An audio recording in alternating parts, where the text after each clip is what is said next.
I think that your movie is really interesting, not just because it's challenged female stereotypes, but also because it challenged male stereotypes. We have two male characters that are really unique. And I would like to know how did you focus on it? How did you develop this side of the script and the movie, of course? It's been one of the reasons why I started making movies, because I used to work in the national broadcasting, but then to quit and start making movies was that this was in 2013, and I was like, I didn't see any female characters, so I thought I need to go out there and make some female characters that we can relate to. And then after 2013 and up to now, like those years has been amazing, because we have so many great female characters in TV series and movies. And then I started thinking, we need to broaden the space. You can be a man, because they probably have the same problem or feeling the same things, that they want to do something, but they feel like they're in this box. And I just love playing with stereotypes. I love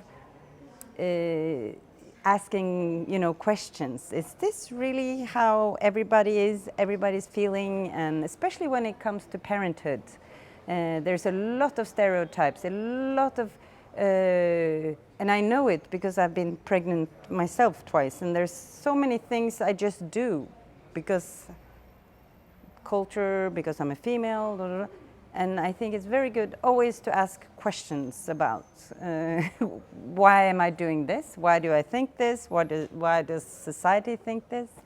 And working with these male characters in this movie has been really funny and great experience, also with the actors, to find the stereotype version, but also to twist it, the way we're doing in the movie was very funny.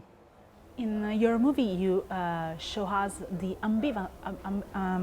ambivalence of pregnancy, and do you think that we need to talk more about that? Because for many years, not even women talk about that, about how difficult it is to be pregnant, not just physically, but also emotionally. And I think that movies like that for young women are really important, because they show that they can feel really bad about it. And for many years, I'm a woman, I think that pregnancy was just like a fairy tale, no? Full of beautiful things. And instead, now that I'm growing up, thanks also to movies and literature, I know that isn't like that, and I think that we should talk about it more. Absolutely, and I think especially amongst, in our times where you portray your life as this often in social media, I mean, really, I don't think, it's not that you had to broadcast to the whole world that you have difficulties. I've been pregnant twice myself, and I know it's all filled with conflicting feelings, even though it's wanted pregnancies. And this was also the reason why my first thought of making this movie about the pregnancy was about how can I make a movie about all these conflicting feelings, because I couldn't really express it in words. So I was wondering, is it possible to make a movie about it? And I think it's very important also for women not to feel that they're not right. Because there is a lot of women, we have to take into account that a lot of women also get birth depression. And having a birth depression is, one thing is that it's really sad for yourself and you have a big problem, but it's also that you don't feel like you're doing what all the society are expecting you to do. So it's important that you don't feel alone, that you feel like this is something that it's not only happening to you. It's natural, it's normal, it will pass. And this is also some of the, how do you say, underlying message in Ninjababy is that you will meet the wall. I don't know if you say that in Italian, but you will, you know, really fall and trip and on your nose really hard, but you need to find a way out of it.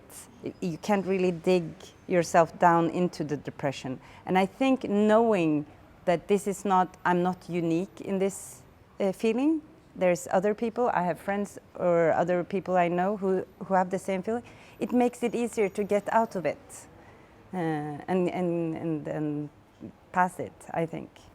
And Ninjababy isn't about abortion, but we live in a world where abortion is in danger, this right is in danger, and women's bodies are under control by politics. Do you think that cinema has the responsibility to underline the importance of freedom in any forms? Absolutely.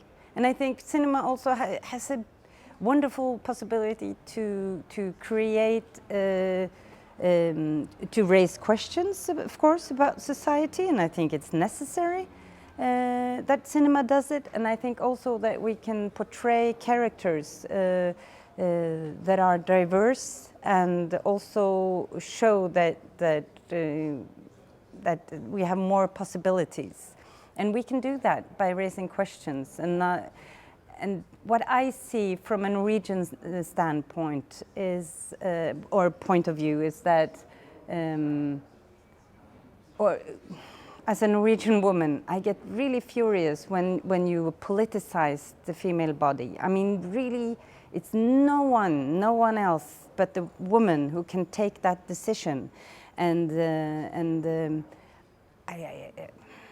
I just, when I see what's happening in America or in Hungary, and you really believe like we're going backwards in time and not moving forward. So I think we should be much more sophisticated in the discussion. And we can discuss, in Norway we have 12 weeks, and we can discuss, you know, when is the baby or fetus too old, of course, but and we need to find compromises. We need to find compromises between, you know, there's religion, there's politics, and we need to find compromises. But at the end, it's only the female body, the female herself, who can make this choice.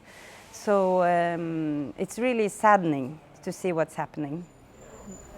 I think that set design and costumes are really important in this movie to understand your main character's attitude to life. And I would like to know, how did you focus on it? How did you work on this aspect?